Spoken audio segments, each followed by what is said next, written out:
en hommage à James Matthew Barrie, son œuvre au Great Ormond Street Hospital. Chapitre 10. Un foyer heureux. L'escarmouche sur la lagune eut un effet important. À dater de ce jour, les Peaux-Rouges firent la paix avec les enfants. Peter avait sauvé Lys Tigré d'une mort affreuse. Elle et les siens auraient fait n'importe quoi pour lui, désormais. La nuit, il montait la garde près de la maison souterraine, prêt à répondre à l'attaque que les pirates ne manqueraient pas de livrer tôt ou tard. Même pendant le jour, il rôdait dans les parages, fumant le calumet de la paix, avec un air d'attendre des sucreries. Ils avaient baptisé Peter Pan le grand-père blanc, et se prosternaient devant lui. Il y prenait un tel goût que cela n'améliorait guère son caractère. « Le grand-père blanc », disait-il d'un ton plein de morgue au brave vautré à ses pieds. « Le grand-père blanc est heureux de voir que les Picaninny protègent son Wigham des pirates. »« Moi, Lys Tigré, » répondait cette charmante créature. « Peter Pan, sauvez-moi. Moi, très ami pour lui. Moi, pas laisser pirates, blessez-lui. » Elle était bien trop jolie pour qu'on lui permît de ramper de la sorte. Mais Peter Pan considérait cela comme son dû, et répondait avec condescendance. « C'est bon. Peter a parlé. » Dans son esprit, Peter Pan a parlé signifiait qu'à présent, il devait se taire. Et c'est bien ainsi qu'il le prenait. Mais les Peaux-Rouges avaient beaucoup moins d'égard pour le reste de la bande, ils traitaient comme de simples braves. Il leur disait « Comment va ?» et d'autres impertinences de ce genre. Mais ce qui vexait le plus les garçons, c'est que Peter avait l'air de trouver cela très normal. Dans son fort intérieur, Wendy les peignait un peu, mais en fidèle gardienne du foyer, elle ne pouvait prêter l'oreille à une quelconque récrimination contre le père. « Papa, c'est mieux » avait-elle l'habitude de dire, quoi qu'elle en pensât par devers soi. Et ce qu'elle en pensait par devers soi, c'était que les Peaux-Rouges n'auraient pas dû la traiter de squaw. Enfin, voici venu le soir qui devait rester dans les annales de l'île sous le nom de la nuit des nuits, en raison des événements qui survinrent et de leurs conséquences. Le jour s'était déroulé sans incident, comme s'il avait voulu reprendre des forces. Et maintenant les Peaux-Rouges, emmitouflés dans leur couverture, se tenaient en haut à leur poste, tandis qu'en bas, les enfants prenaient leur repas du soir. Seul Peter était sorti chercher l'heure. Sur l'île, il n'y avait pas d'autre moyen de connaître l'heure que de trouver le crocodile et d'attendre à ses côtés jusqu'à ce que le réveil sonnât. Comme c'était un thé pour rire, ce soir-là, les enfants assis autour de la table n'avaient que leur appétit à se mettre sous la dent. Entre les bavardages et les plaintes, ils faisaient un vacarme assourdissant, comme le remarquait Wendy. Le tapage en lui-même ne la gênait pas, mais elle n'aimait pas les voir se jeter sur les aliments, puis prétexter que la guigne leur avait poussé le coude. Selon le règlement en vigueur, il était interdit de rendre les coups à table. Il fallait exposer à Wendy le motif de la querelle, en levant poliment le doigt et en disant « J'ai à me plaindre d'un tel ». Mais soit ils oubliaient de le faire, soit ils le faisaient trop souvent. « Silence » cria Wendy, après leur avoir rappelé pour la 20e fois qu'ils ne devaient pas parler tous ensemble. « La plume, mon chou, ta gourde est vide ?» « Pas tout à fait, maman », répondit la plume en regardant à l'intérieur d'une tasse imaginaire. « Il n'a même pas commencé à boire son lait », intervint Bonzig. Ça, c'était du rapportage, et la plume sauta sur l'occasion. « J'ai à me plaindre de Zig !» s'écria-t-il. Mais John avait levé la main avant lui. « Eh bien, John, puis-je m'asseoir sur la chaise de Peter quand il n'est pas là ?» sur la chaise de père, John. Certainement pas, fit Wendy, indignée. Il n'est pas vraiment notre père, argumenta John. Il n'aurait même pas su faire le père, si je ne lui avais pas montré comment. Ça, c'était de la rouspétance. Nous avons à nous plaindre de John, s'écrièrent les jumeaux. La guigne leva la main. C'était le plus docile de tous, ou plutôt le seul à l'être. Aussi Wendy le traitait-elle plus gentiment que les autres. « Je ne crois pas que je ferai un bon père, » dit la guigne d'un ton hésitant. « Non, la guigne. » « Puisque je ne peux pas être le père, » dit-il avec embarras. Michael, est-ce que tu me laisserais être le bébé? Dit brutalement Michael du haut de son panier. Si je ne peux être un bébé, Poursuivit la guigne, de plus en plus accablée. croyez-vous que je puisse être un jumeau? Surtout pas. Répliquèrent les jumeaux. C'est très difficile d'être un jumeau, Si je ne peux être rien d'important, dit la guigne. y en a-t-il un parmi vous qui aimerait me voir faire une bonne blague? Non. S'écria-t-on en chœur. La guigne avait terminé.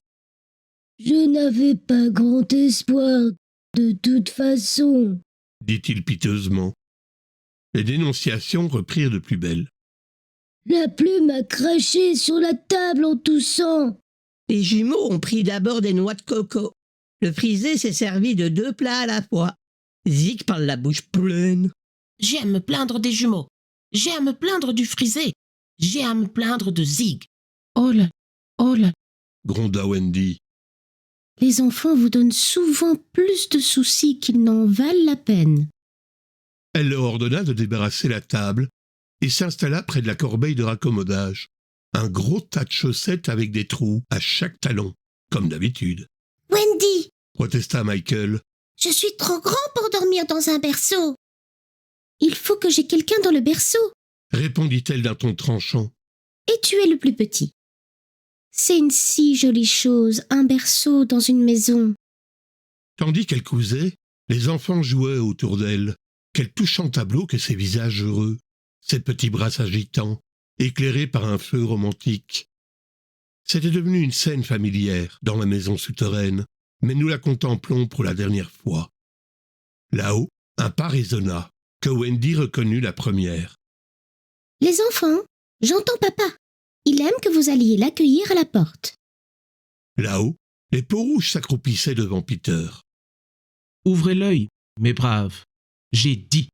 Lors, comme tant d'autres fois, les joyeux enfants tirèrent leur père hors de son tronc d'arbre. Comme tant d'autres fois, mais pour la dernière fois. Ils ramenaient des noisettes pour les garçons, ainsi que l'heure exacte pour Wendy, Peter, tu les gâtes. minauda Wendy, Eh oui, ma vieille. répondit Peter en suspendant son fusil au mur. C'est moi qui lui ai dit qu'on appelle les mamans ma vieille. Souffla Michael au frisé, J'ai à me plaindre de Michael. dit aussitôt le frisé. Le premier jumeau s'approcha de Peter. Papa, on aimerait bien danser. Eh bien, on va danser, mon petit bonhomme. Répondit Peter, d'excellente humeur. Mais on voudrait que tu danses aussi. Peter était de loin le meilleur danseur de la troupe, mais il feignit de s'indigner. Moi? Avec mes vieux os qui craquent? Et maman aussi doit danser. Quoi? La mère d'une nichée. Danser? Un samedi soir? Insinua la plume. Ce n'était pas réellement samedi soir, ou peut-être l'était-ce, après tout, car il y avait belle lurette qu'il ne comptait plus les jours. De toute façon, lorsqu'il désirait faire quelque chose d'un peu exceptionnel, il prétendait qu'on était samedi soir, et se faisait plaisir, C'est vrai, c'est samedi soir. dit Wendy en se laissant fléchir. Des gens de notre monde, Wendy. Nous sommes entre nous et les enfants. Mais oui. La permission de danser fut accordée, mais à condition que l'on se mît auparavant en chemise de nuit, Ah, ma vieille. dit Peter en aparté à Wendy, tandis qu'il se chauffait près du feu, et la regardait s'absorber dans sa couture. Quoi de plus agréable, après une dure journée de labeur, que de se reposer au coin de l'âtre, toi et moi, avec tous ces chérubins autour de nous. C'est un doux moment, n'est-ce pas, Peter? Approuva Wendy, extrêmement flattée. Peter, il me semble que le frisé a ton nez. Michael te ressemble. Elle vint poser la main sur son épaule. Peter chéri, Dit-elle, avec une famille si nombreuse, bien sûr, je ne suis plus ce que j'étais, mais tu ne m'échangerais pas contre une autre, n'est-ce pas? Non, Wendy. assurément, il ne souhaitait pas l'échanger toutefois, Il la regardait avec un certain embarras, clignant des yeux comme quelqu'un qui ne sait trop s'il dort ou s'il est éveillé. « Qu'y a-t-il, Peter ?» Je réfléchissais. Dit-il, un peu effrayé. Ce n'est que pour faire semblant que je suis père, n'est-ce pas? Oh, certes. Fit Wendy d'un air guindé. Tu comprends. Reprit-il sur un ton d'excuse. Cela me vieillirait tellement d'être leur vrai père. Mais ce sont nos enfants, les tiens et les miens. Vraiment? Wendy? Demanda-t-il avec inquiétude. Non, si tu ne le souhaites pas. Répondit-elle. Elle l'entendit qui poussait un soupir de soulagement. Peter, Demanda-t-elle en s'efforçant de parler avec assurance. quels sont exactement tes sentiments pour moi? Ceux d'un fils dévoué, Wendy. C'est bien ce que je pensais. Et Wendy alla s'asseoir toute seule, à l'autre extrémité de la chambre. Tu es vraiment bizarre. Dit-il, tout à fait abasourdi. Et Lys Tigré est comme toi. Elle dit qu'elle veut être pour moi autre chose qu'une mère. Évidemment. Dit Wendy avec un accent redoutable dans la voix. Et maintenant, nous savons pourquoi elle était montée contre les peaux-rouges. Mais alors, que veut-elle? Il ne sied pas une dame de le dire. Oh, très bien. Fit Peter légèrement piqué. Peut-être la fée Clochette me le dira-t-elle. C'est cela. Cette petite dévergondée te le dira. Répondit Wendy avec mépris. Claude, qui, du haut de son boudoir, écoutait d'une oreille indiscrète, glapit alors une insolence. Elle dit qu'elle est fière d'être une dévergondée. Traduisit Peter. Soudain, une idée lui traversa l'esprit. Peut-être Clo veut-elle être ma mère? Espèce d'imbécile. Lança Clochette, furieuse. Elle l'avait dit si souvent que Wendy n'avait plus besoin d'une traduction. Je suis presque d'accord avec elle. Fit-elle d'un ton hargneux. Imaginez cela, Wendy hargneuse. Mais cette conversation l'avait vraiment éprouvée, et elle ne se doutait guère de ce qui allait arriver d'ici la fin de la nuit. Si elle l'avait su, elle se serait retenue. Mais personne ne se doutait de rien. Au fond, cela valait mieux. Leur ignorance leur permettait de jouir encore d'une heure de bonheur. Et comme cette heure devait être leur dernière heure dans l'île, réjouissons-nous de ce qu'elle se composait de 60 minutes. Ils se mirent à danser et chanter en chemise de nuit. La chanson leur donnait une si délicieuse chair de poule, car, d'après les paroles, ils devaient faire semblant d'avoir peur de leur ombre. Comme ils se doutaient peu que bientôt d'autres ombres allaient se refermer sur eux, qui les ferait hurler de frayeur?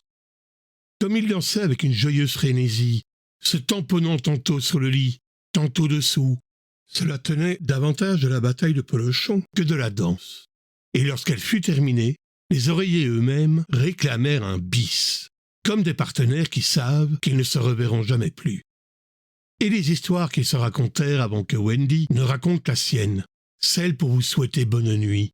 La plume lui-même essaya d'en compter une, mais le début était si terriblement ennuyeux que le narrateur en fut tout consterné. « Oui, dit-il avec mélancolie, « je reconnais que le début est rasoir. Supposons que c'est la fin. » Enfin, tous se mirent au lit pour entendre l'histoire de Wendy, leur histoire favorite, celle que Peter détestait. Ordinairement, lorsque Wendy la racontait, il quittait la pièce dès le début, ou se bouchait les oreilles. Il est possible que, s'il eût fait l'un ou l'autre ce soir-là, tous seraient encore dans l'île. Mais ce soir-là, il resta sur son tabouret, et nous allons voir ce qui arriva.